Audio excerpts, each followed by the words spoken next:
നമസ്കാരം പ്രിയ ശ്രോതാക്കളെ, പ്രേക്ഷകരെ. ഞാൻ ബോണി. ഇന്ന് ഇൻ്റർവ്യൂവിന് എന്നോടൊപ്പം ഉള്ളത് ഒരു പ്രമുഖ വ്യക്തിയെന്ന് പറഞ്ഞാൽ പോരാ, എനിക്കൊന്ന് വലിയ ദീർഘകാലത്തെ സേവനമൊക്കെ കഴിഞ്ഞ് റിട്ടയർഡായിട്ടുള്ളൊരു വ്യക്തിത്വമാണ് LV ജോൺസൺ. അദ്ദേഹം ദേശാഭിമാനിയിലെ ചീഫ് ഫോട്ടോഗ്രാഫറായിട്ട് റിട്ടയർഡായ വ്യക്തിയാണ്. അപ്പോൾ അദ്ദേഹത്തെ ഞാൻ ഈ ഇൻ്റർവ്യൂവിലേക്ക് സ്വാഗതം ചെയ്യുകയാണ്. സ്വാഗതം സാർ. നമസ്കാരം. നമസ്കാരം. നമ്മൾ ഈ ഫോട്ടോഗ്രാഫി എന്ന് പറയുമ്പോൾ പലപ്പോഴും എൻ്റെയൊക്കെ തലമുറയിൽപ്പെട്ടവർക്ക് ഈ ഫോട്ടോഗ്രാഫിയെക്കുറിച്ച് ഓർമ്മ വരുമ്പോൾ ആദ്യം ഓരോ ക്ലാസ്സിലും എടുക്കുന്ന ഗ്രൂപ്പ് ഫോട്ടോ ഉണ്ട്. നമ്മൾ ക്യാമറയുടെ ഫ്രണ്ടിൽ ചെന്ന് നിൽക്കുമ്പം ആ ക്യാമറ എടുക്കുന്ന ആ ഫോട്ടോഗ്രാഫർ നമ്മുടെ അടുത്ത് ഡയറക്ഷൻസ് തരും, ചിരിക്കാൻ പറയും, അല്ലെങ്കിൽ എല്ലാം അടുപ്പിച്ചിരുത്തും, എവിടെയൊക്കെ നമ്മളെ പ്ലേസ് ചെയ്യും ഹൈറ്റ് അനുസരിച്ച്. ഇതായിരിക്കും പലർക്കും ഫോട്ടോഗ്രാഫിയെക്കുറിച്ചുള്ള ആദ്യത്തെ ഒരു ചിന്തയെന്നൊക്കെ പറയുന്നത്, ഒരു ഓർമ്മയെന്നൊക്കെ പറയുന്നത്. അതുപോലെ തന്നെയാണ് കുടുംബത്ത് ചിലപ്പോൾ എല്ലാവരും കൂടെ പോയി ഒരു സ്റ്റുഡിയോ പോയി എടുക്കുന്ന ഒരു ഫോട്ടോ. അത് കഴിഞ്ഞ് പിൽക്കാലത്ത് നമ്മൾ പത്രങ്ങളൊക്കെ വായിച്ചു തുടങ്ങുമ്പോഴാണ് ഈ എന്താ പറയുക, പത്രത്തിലെ ഫോട്ടോ ജേർണലിസവുമായിട്ട് ബന്ധപ്പെട്ട ഉള്ള ഒരു പത്രത്തിലെ ഫോട്ടോഗ്രാഫർ നമ്മുടെ മുമ്പിലോട്ട് കടന്നു വരുന്നത്.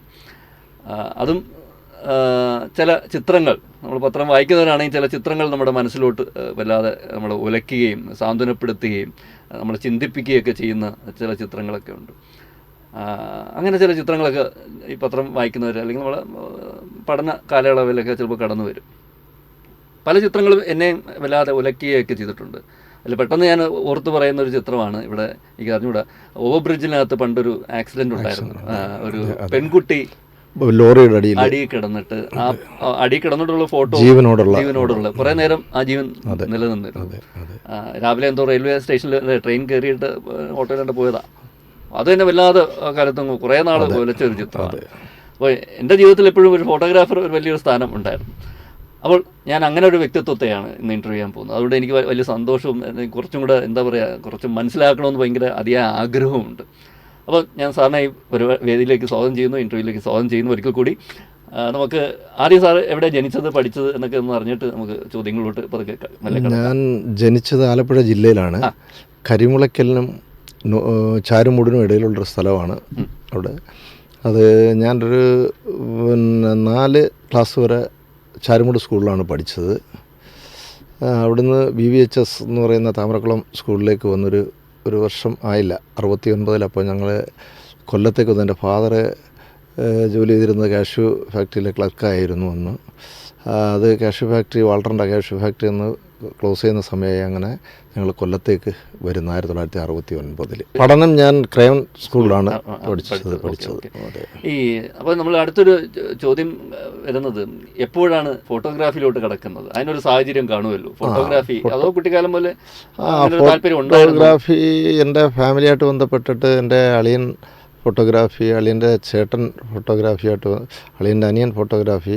അപ്പോൾ അതുമൊക്കെ ആയിട്ട് ബന്ധപ്പെട്ട് ഫോട്ടോഗ്രാഫിയായിട്ട് നേരത്തെ ചില ബന്ധങ്ങളുണ്ട്. ക്യാമറകളൊക്കെ ഉപയോഗിക്കാറൊക്കെ ഉണ്ട്. അങ്ങനെ ഒരു ഘട്ടം കഴിഞ്ഞ് നിന്ന് കഴിഞ്ഞപ്പോഴത്തേക്ക് ഞാൻ ഈ ക്യാമറ നല്ല രീതിയിലേക്ക് ഉപയോഗിക്കുന്ന സ്ഥിതി വന്നു. അങ്ങനെ ഇരിക്കുമ്പോഴാണ് ഞാൻ സംഘടനാപരമായ ചില ബന്ധപ്പെട്ട് അത്യാവശ്യം പ്രവർത്തിച്ചിരിക്കുന്നൊരു സമയമുണ്ട്. ആ സമയത്ത് കൊല്ലത്ത് റഷീദ് എന്ന് പറയുന്ന നല്ലൊരു പ്രാസംഗികൻ, ഒരു നേതാവുമായിട്ടുള്ളൊരു കക്ഷി ഉണ്ടായിരുന്നു. അദ്ദേഹം ഒരു പ്രൊഫഷണൽ അനൗൺസറുമായിരുന്നു. അപ്പോൾ ഇദ്ദേഹം എന്നെ വിളിച്ചിട്ട് പറഞ്ഞു, എനിക്ക് സംഘടനയുമായിട്ട് ബന്ധപ്പെട്ട് പ്രവർത്തിക്കുന്ന പ്രവർത്തനത്തിൻ്റെ ഭാഗമാണ്. പത്രത്തിനെ സംബന്ധിച്ചിടത്തോളം അത്യാവശ്യം പടമെടുക്കാൻ ആരും ഇല്ല. അപ്പോൾ അതുമായി ബന്ധപ്പെട്ട് ഞാൻ നിന്ന് പൂർണ്ണസമയം പ്രവർത്തിക്കണം. അത് സംഘടനാ പ്രവർത്തനത്തിൻ്റെ ഭാഗമാണ്. അതുകൊണ്ട് പൂർണ്ണസമയം ഞാൻ അതുമായിട്ട് ബന്ധപ്പെട്ട് പ്രവർത്തിക്കണം. അതാണ് ഞാൻ ഇതിലേക്ക് കടന്നു വരാനായിട്ടുള്ള കാരണം. അത് 1986 ഞാൻ ഇതുമായി ബന്ധപ്പെട്ട് കൊല്ലത്ത് KP രവീന്ദ്ര എന്ന് പറയുന്ന ഒരു ജില്ലാ ലേഖനായിരുന്നു അന്ന് ഇവിടെ ഉണ്ടായിരുന്നത്. ആ സമയത്താണ് ഞാൻ ആ പ്രവർത്തനം ആരംഭിക്കുന്നത്. കരിയറിന്റെ ഒരു തീർച്ചയായിട്ടും അതെ. എന്ന് വെച്ചാൽ അത് നല്ലൊരു സമയം.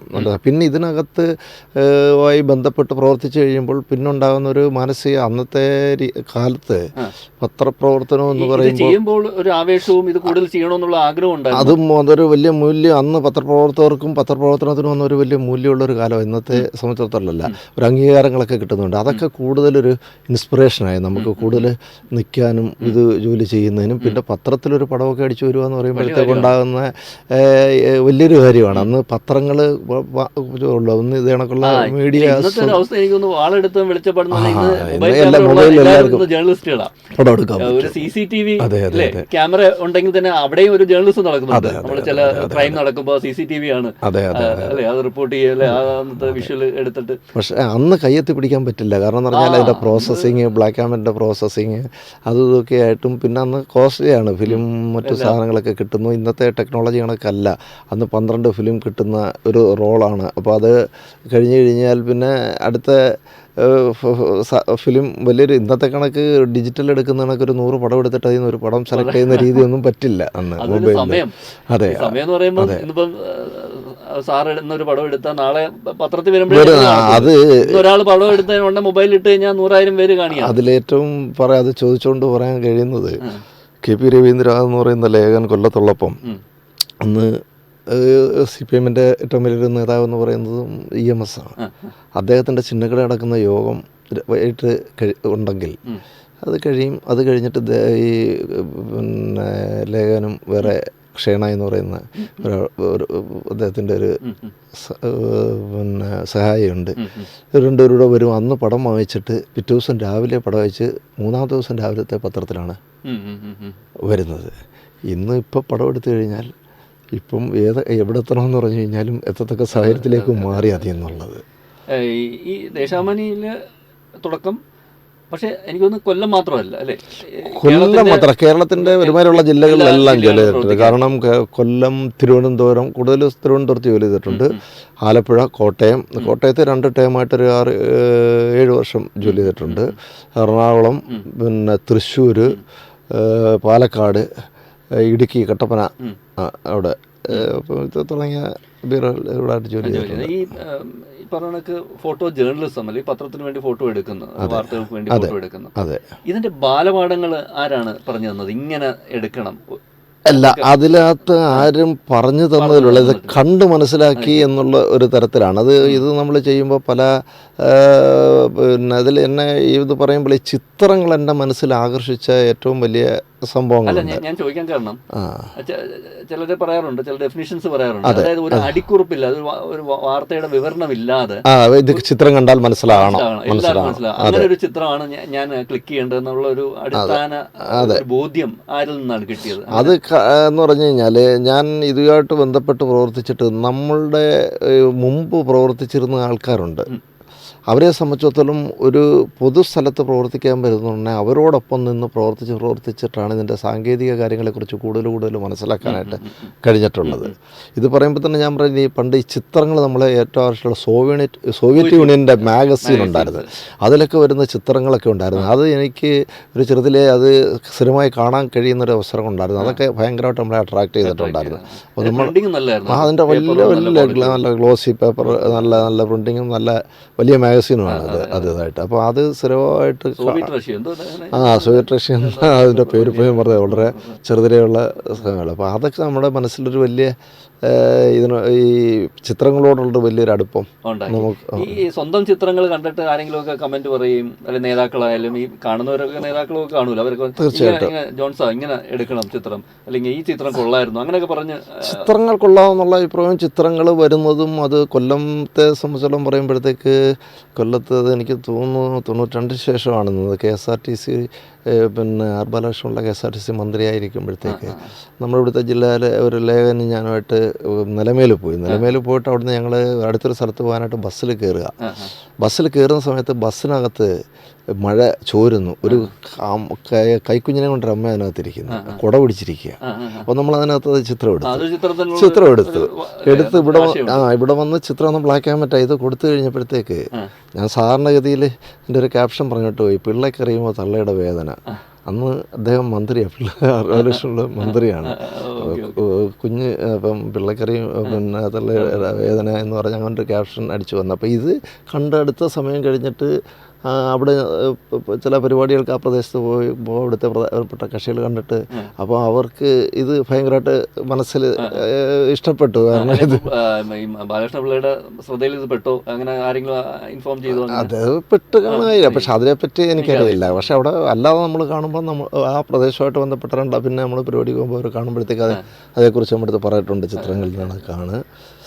നമ്മൾ ഈ ഓരോ ജില്ല തോറും നമുക്ക് ഒന്ന് കടക്കാം. എന്ന് വെച്ചാൽ കൊല്ലം ജില്ലയിൽ വർക്ക് ചെയ്യുമ്പോൾ പ്രധാനപ്പെട്ട ഏതൊക്കെ സംഭവങ്ങളാണ്? കൊല്ലം ജില്ലയിൽ വർക്ക് ചെയ്യുമ്പോൾ 1988 ജൂലൈ 8 പെരുമൺ ട്രെയിൻ അപകടമാണ് ആദ്യമായിട്ട് കവർ ചെയ്യുന്നത്.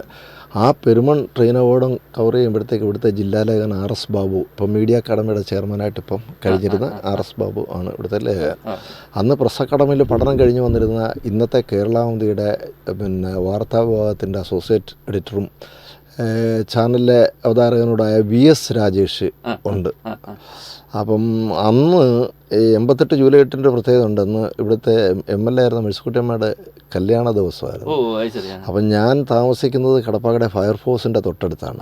അപ്പം ഞാൻ അവിടെ നിൽക്കുമ്പോഴത്തേക്ക് എൻ്റെ 2 ഫയർഫോഴ്സിലെ 2 സുഹൃത്തുക്കളുണ്ട്. അവർ ഈ റബ്ബർ ബോട്ട് ഇതിൻ്റെ ആയിട്ട് ഈ ഫയറിൻ്റെ വണ്ടി പോകുന്നു. അപ്പോൾ അതിൽ നിന്ന് തന്നെ കൈ കാണിച്ച് ഞാൻ നേരെ ഫയർഫോഴ്സിൻ്റെ ഓഫീസിൽ ചെല്ലുകയും അപ്പോൾ അവിടെ ചെന്നപ്പോഴാണ് അറിയുന്നത് പെരുമണിൽ ട്രെയിൻ വീണമെന്ന് പറഞ്ഞിട്ട്. ഞാൻ പെട്ടെന്ന് ആ ഫയർഫോഴ്സിൻ്റെ ഓഫീസിലെ നമ്പറിൽ നിന്നാണ് ദേശാമലിലേക്ക് വിളിക്കുമ്പോൾ ഇവർ കല്യാണത്തിന് പോകാനായിട്ട് ഇറങ്ങിയിരിക്കുകയാണ്. അന്ന് VS Rajesh, RS Babu, A Sunil, C Sunil എന്ന് പറയുന്ന ഇവരെല്ലാവരും കൂടെ കല്യാണത്തിന്. പിന്നെ ഉടൻ പിന്നെ ക്യാമറ എടുത്തില്ലെന്ന് പറഞ്ഞിട്ട് അവർ കാറും വിളിച്ചു വരികയും ഞങ്ങൾ നേരെ പെരുമണിലേക്ക് പോവുകയാണ്. അതിനുശേഷം തുടർന്നുള്ളൊരു 10-30 ദിവസം VS രാജേഷും ഞാനും എല്ലാ ദിവസവും രാവിലെ ഒരു 7 മണിയാകുമ്പോൾ പെരുമണിലേക്ക് പോകും. കലാസികൾ വന്ന അവസാനം ഇതിൻ്റെ ബോഗി പൊക്കി കൊണ്ടുപോകുന്ന അതേ ദിവസം വരെയും ഉണ്ടായിരുന്നു. 105 പേര് മരിച്ചു. അതിലൊരു പ്രത്യേകത എന്ന് പറഞ്ഞു കഴിഞ്ഞാൽ അന്ന് ഈ പിന്നെ തടി വെച്ചിട്ടുള്ള ഈ പാളത്തിൻ്റെ കുറുകെ തടി വെച്ചിട്ടുള്ള പാളം, താഴോട്ട് നോക്കിയാൽ വെള്ളത്തിൽ പേടിയാകും നമുക്ക്. അപ്പോൾ അന്നേരത്തെ ഈ സംഭവത്തിൻ്റെ ആവശ്യത്തിൽ നമ്മൾ ചെല്ലുമ്പോൾ ആദ്യം എൻജിൻ ഇനി കടന്ന് നിൽക്കുകയാണ്, എൻജിൻ മാത്രമുണ്ട്. അത് കഴിഞ്ഞിട്ട് നടന്നു പോകുക. അപ്പോൾ ആൾക്കാരെല്ലാം ഇത് കാണാൻ അകത്തോട്ട് നടന്നു പോയിക്കൊണ്ടിരിക്കുക. അപ്പം നമ്മൾ ഇതോടൊപ്പം തന്നെ നടന്നു ചെന്ന് ഒരു പകുതി കൂടുതൽ കഴിയുമ്പോഴാണ് ഒരു ബോഗി വെള്ളത്തിലോട്ട് കുത്തി നിൽക്കുന്നത്. പിന്നാണ് ബാക്കി ബോഗി പുറമോട്ട് നിൽക്കുന്നത്. അപ്പോൾ അവിടെ നിന്നിട്ട് പടമെടുത്ത് കഴിഞ്ഞപ്പോൾ തിരിച്ചു വരാൻ വയ്യ. കാരണം അങ്ങോട്ട് പോയത് തന്നെ പേടിച്ച് ഇത്രയും ആൾക്കാരുടെ ഒരു കൂട്ടമുള്ളതുകൊണ്ട് നമ്മൾ പോയത്. ആൾക്കാർ വീണ്ടും കാണാൻ അകത്തോട്ട് കയറി വന്നുകൊണ്ടിരിക്കുക. അപ്പോൾ തിരിച്ചു വരാൻ വയ്യ. അപ്പോൾ അവിടെ നിന്നൊക്കെ ആകെ ഒരു വഴിയുള്ളൂ, നമ്മൾ ഈ ബോഗിക്കകത്തൂടെ ഇറങ്ങി താഴെ വന്ന് ബോഗിയുടെ സൈഡിലെ കമ്പി പൊട്ടിച്ച് ആൾക്കാരെ എടുത്ത് അതിലിറങ്ങി നിന്നുകൊണ്ട് നമ്മൾ കൈയെടുത്ത് കാണിച്ചു. അപ്പം വള്ളക്കാർ തെറ്റിദ്ധരിച്ച് ഞാൻ അപകടത്തിൽപ്പെട്ട ആളാണ്, വീണ്ടും അതിലുണ്ടെന്ന് വന്ന് പിന്നെ എന്നെ വള്ളത്തിനകത്ത് കയറ്റി കരക്കൊണ്ടാക്കുന്നത്. അങ്ങനെ അതെ അതെ അതെ അതെ. ഈ കൊല്ലം ജില്ലയിൽ തന്നെയാണ് നമ്മൾ മറ്റേ സുനാമിയുടെ അല്ലേ? 2004 ജനുവരി 26 സുനാമി ഉണ്ടാകും.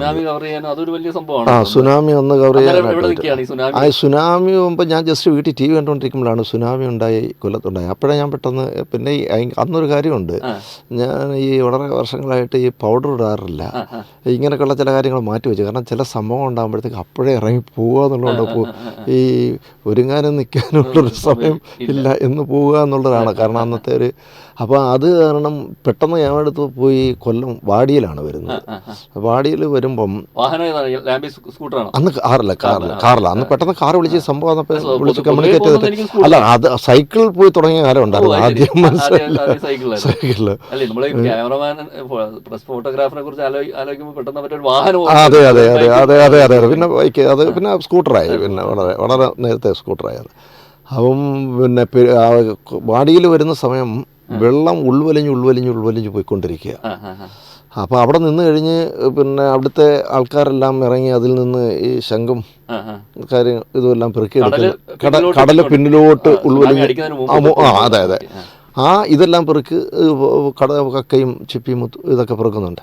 അപ്പോൾ അതിൻ്റെ ചിത്രങ്ങളൊക്കെ എടുത്ത് നിൽക്കുമ്പോഴാണ് ഇല്ലില്ല അത് എടുത്ത് നിൽക്കുമ്പോഴാണ് അപ്പം തമിഴ്നാട്ടിലൊക്കെ വലിയ പ്രശ്നം ഉണ്ടായിരുന്ന TV കണ്ട് പെട്ടെന്നാണ് നമ്മൾ പോവുകയും ചെയ്യുന്നത്. അപ്പോൾ പെട്ടെന്ന് വെള്ളം ഇങ്ങനെ ഒരു അനക്കം വെച്ച് മുമ്പോട്ട് വരുന്നു, ഹൈറ്റ് കൂടി വരുന്നു. പെട്ടെന്ന് കൂടി വന്ന് കയറിയിട്ട് അങ്ങ് അഴീക്കലോട്ട് പോകാൻ, അഴീക്കലാണല്ലോ സംഭവം ഉണ്ടായത്. നേരെ അഴീക്കലോട്ട് പോവുകയാണ് നേരം ഉണ്ടായത്. അങ്ങനെ അതിൽ അഴീക്കൽ പിന്നെ പോയി അഴീക്കൽ ചെന്നതിന് ശേഷം അവിടെയാണല്ലോ ഈ വലിയ അവിടെ വലിയ സംഭവം അഴീക്കൽ ചെന്ന് ഞെട്ടിക്കുന്ന കാഴ്ചകൾ അപ്പോൾ ഈ കാറിൻ്റെ ഡ്രൈവർക്കും എൻ്റെ കൂടെ എൻ്റെ ഒരു സുഹൃത്തിനെ വിളിച്ചാൽ ഇവർക്കും കാണാൻ കൗതുകമുണ്ട്. അങ്ങനെ ഞങ്ങൾ നേരെ അങ്ങ് പോവുകയാണ്. അവിടെ ചെന്ന് ഈ ചെളി പായസ പരുവത്തിൽ അതിലൂടെയാണ് നടന്ന് ഞങ്ങൾ നടന്നു പോകുന്നത്. പോയി അങ്ങറ്റം വരെ പോയി കെട്ടിടങ്ങളും തകർന്നു വീണ് കിടക്കുന്ന ഡെഡ് ബോഡികളെല്ലാം കൂടി ഇങ്ങനെ ഒഴുകി കിടക്കുന്നതിൻ്റെ പടമൊക്കെ എടുത്തു.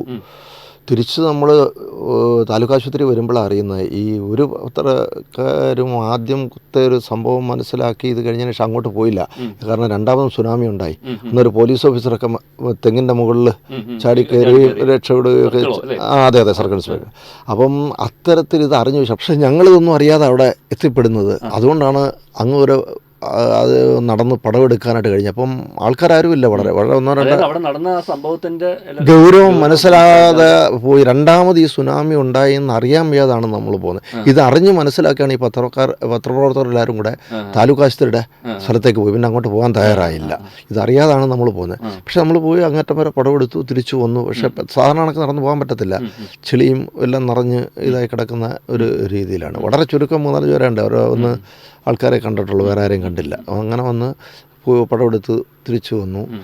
അപ്പം അത് ഈ പറഞ്ഞ കണക്കാണ്. അതിൽ ഏറ്റവും ഇപ്പോൾ ഓർക്കുമ്പോഴും അത് ഇങ്ങനെ നമ്മുടെ മനസ്സിലിരിക്കുകയാണ് ഒരു വളരെ കൊച്ചു കുഞ്ഞ് ഈ എന്ന് പറഞ്ഞു കഴിഞ്ഞാൽ ഉറങ്ങിക്കിടക്കുന്നതായിട്ട് തോന്നുന്ന കണക്ക് ഒരു ചിത്രം. അതാണ് രണ്ടാമത്തെ ദിവസം നമ്മുടെ പത്രത്തിൽ ഓൾ എഡിഷൻ പ്രിന്റ് ചെയ്ത പടം. കൊല്ലം ജില്ലയിൽ പ്രവർത്തിച്ച് എനിക്ക് തോന്നുന്നു ഈ ഒരു പ്രമുഖ ഈ 2 സംഭവങ്ങളാണ്. മലനട ദുരന്തം ഇത് കണക്കാണ്. രാത്രിയിൽ ഏകദേശം ഒരു 2 മണിക്കാണ്ട സംഭവം നടക്കുന്നത്. ഞങ്ങളൊരു 3-3:30 ആയപ്പോഴത്തേക്ക് ഞങ്ങൾ അവിടെ എത്തി. അന്നും VS രാജേഷുണ്ട്, RS ബാബു, ഞങ്ങൾ 3 പേരും ഞങ്ങൾ അവിടെ എത്തുക. ഞങ്ങൾ ആദ്യം ചെന്നുടനെ വൈക്കം മണിയും കോട്ടക്കൽ ദേവദാസ് ഇവർ 2 പേര് തമ്മിലുള്ളായിരുന്നു മത്സരം. അതിൽ വൈക്കം മണിയുടെ പിന്നെ ഇതിലാണ് ആദ്യത്തെ തീപിടുത്തം ഉണ്ടായത്. അത് ബൾബ് ഇളക്കി മാറ്റിയപ്പോൾ അതിൻ്റെ ഹോൾഡർ കണ്ട് തട്ടി സ്പാർക്ക് ഉണ്ടായി ഏതാണെന്നാണ് പറയുന്നത്. പക്ഷേ വൈക്കം മണിയെ അന്വേഷിച്ചിട്ട് ഞങ്ങൾ അടുത്ത വെളുക്കുന്നവരെ നോക്കിയിട്ടും അദ്ദേഹത്തിൻ്റെ ഒരു തുണ്ടുപോലും കണ്ടെത്താനായിട്ട് കഴിഞ്ഞില്ല. എല്ലാം കംപ്ലീറ്റ് കത്തി പോയി അദ്ദേഹത്തിൻ്റെ. പിന്നെ അവിടെ അതൊരു 33ഓളം പേര് മരിച്ചു എന്നുള്ളതാണ് എൻ്റെ ഒരു ഊഹം. ഒരു 80ഓളം പരിക്ക് പറ്റി. ഒരു എന്നുവെച്ചാൽ വളരെ വളരെ ദൂരത്തിൽ ഒരു 500-750 മീറ്റർ ദൂരെ നിന്നൊക്കെയാണ് ഈ ഒരാ കയ്യും കാലും ഒക്കെ ഈ ഫയർഫോഴ്സിൻ്റെ സ്ട്രെച്ചറിനകത്ത് പെറുക്കിയിട്ട് കൊണ്ടുവരുന്ന ഒരവസ്ഥ. അവിടെ 2 സൈഡിൽ ഓല വെച്ച് കെട്ടി മറിച്ചിട്ട് നമ്മൾ മൃതദേഹം ഇങ്ങനെ നിരത്തി ഇട്ടിരിക്കുകയായിരുന്നു.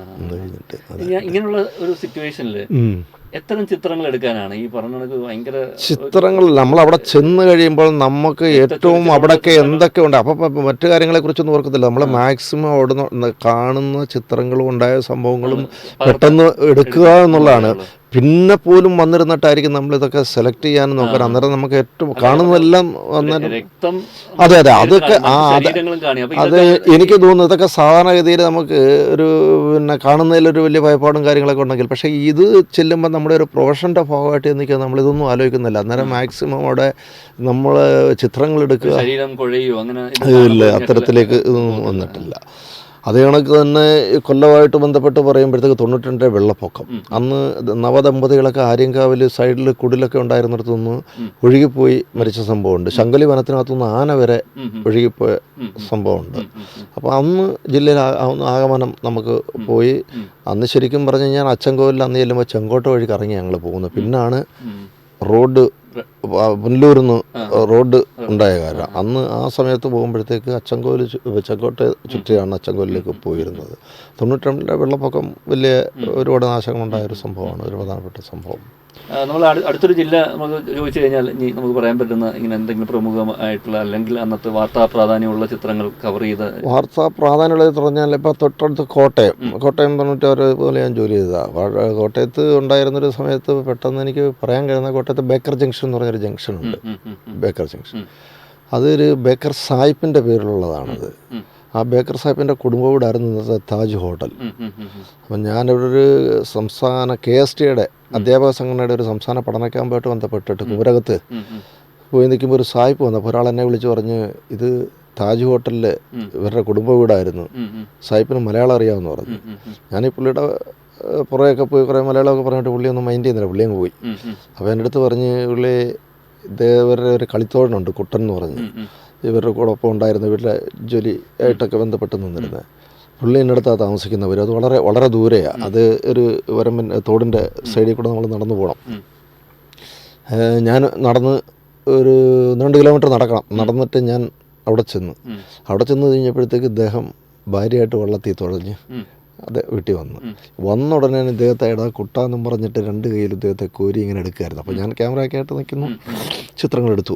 കുറേ ചിത്രങ്ങളെടുത്ത് പിന്നെ ഞാൻ ചെല്ലുന്നതിന് മുമ്പ് ആളുടെ അടുത്ത് ചോദിച്ച് മനസ്സിലാക്കിയെന്ന് പറഞ്ഞു കഴിഞ്ഞാൽ ഒളശ എന്ന് പറയുന്ന സ്ഥലത്ത് സാഹിബിൻ്റെ സഹോദരി താമസിക്കുന്നുണ്ട്. അപ്പോൾ ഇവർ 2 സാഹിബ്, ഈ ഹോവാർഡ് സാഹിബ് എന്നാണ് പുള്ളിയുടെ പേര്, അദ്ദേഹത്തിൻ്റെ സഹോദരനുമുണ്ട്. അപ്പോൾ ഇവരെ തമ്മിൽ ഈ സഹോദരിയുടെ വീട്ടിൽ പോകുന്ന ഇവർ നീന്തിയാണ് പോകുന്നത്. ആ നീന്താൻ സഹായിക്കുന്നതൊക്കെ ഇദ്ദേഹമായിരുന്നു അന്ന്. അവർ 69 ഇവിടുന്ന് ഇത് വിട്ടിട്ട് പോയതാ. അത് കഴിഞ്ഞ് വിവാഹം കഴിഞ്ഞ് ഭാര്യയായിട്ട് ആദ്യമായിട്ട് വരുന്നത്. അവിടെ 200 ഏക്കർ പിന്നെ സ്ഥലമുണ്ട്. അതിൽ കൃഷി, അവർ അവിടെ എന്തോ കൃഷിയും കാര്യങ്ങളൊക്കെ ആയിട്ടാണ്.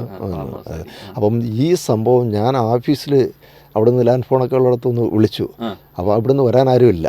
അപ്പോൾ എൻ്റെ അടുത്ത് ഇവിടെ നിന്നുണ്ടായിരുന്ന ആൾ പറഞ്ഞ് ഞാൻ എൻ്റെ വാർത്ത അറിയാവുന്ന വിവരങ്ങളൊക്കെ എടുക്കാൻ പറഞ്ഞു. എടുത്ത് ഓഫീസിൽ വന്നാൽ പറഞ്ഞ് ഞാൻ പിന്നെ കിട്ടിയ വിവരങ്ങളൊക്കെ വെച്ചിട്ട് എഴുതാൻ പറഞ്ഞു. അങ്ങനെ ഞാൻ മലയാളം നാവിൽ നിന്ന് മറക്കാത്ത ഹോവാർഡ് സാഹിബ് ഇതെൻ്റെ കളിത്തോടിനെ കണ്ടുകിട്ടാന്ന് എടുത്തുന്നൊരു ഇൻട്രോ വെച്ചിട്ട് വാർത്ത എഴുതി. ഈ വാർത്ത പിറ്റേ ദിവസം വലിയ സംഭവമായി. ഈ സാഹിബ് വന്നതെന്ന് പറഞ്ഞു കഴിഞ്ഞാൽ ഈ പിന്നെ മനോരമ അന്ന് സംഘടിപ്പിച്ചൊരു പരിപാടിയുണ്ട്. ബക്കർ സാഹിബിൻ്റെ ഒരു ചരിത്രം പ്രകാശനം ചെയ്യുന്ന ആ പ്രകാശന ചടങ്ങിൽ പങ്കെടുക്കാനാണ് വന്നത്. അത് മനോരമ സംഘടിപ്പിച്ചൊരു പരിപാടിയായിരുന്നു. പക്ഷേ ഇതിൻ്റെ വാർത്ത ദേശാഭിമാനിക്കകത്താണെന്ന് ഇയാൾ വന്നതിൻ്റെ വാർത്ത, ഇതുമായി ബന്ധപ്പെട്ട വാർത്ത വന്നിരിക്കുന്നത്. അതെ. ആ വാർത്ത അവസാനം ഇതുവരെ 40 വർഷം ഇവരുടെ മാനേജരായിരുന്നൊരു കക്ഷി ഉണ്ടായിരുന്നു. ഈ പത്രം തിരക്കി പലയിടത്തും നടന്ന്. അങ്ങനെ നമ്മളിവിടെ തിരക്കെന്ന് പറഞ്ഞു മറ്റു സ്ഥലങ്ങളിലല്ലേ പത്രം വേണം, ഇവിടെ പാർട്ടി ഓഫീസ് വന്നപ്പോഴത്തേക്ക് പടം കട്ട് ചെയ്ത് കൊടുത്തു എന്ന് പറഞ്ഞിട്ട് പിന്നെ പത്രം സംഘടിപ്പിച്ചിട്ട് പിന്നെ ഞാൻ 4-5 പത്രം എടുത്തിട്ട് ഈ ചടങ്ങ് നടക്കുന്നിടത്ത് പോയി. അങ്ങനെ ഈ മാനേജർ പോയി വിളിച്ചുകൊണ്ട് വന്ന് പിന്നെ കാണിച്ചു. സാഹിബിന് വലിയ സന്തോഷമായി.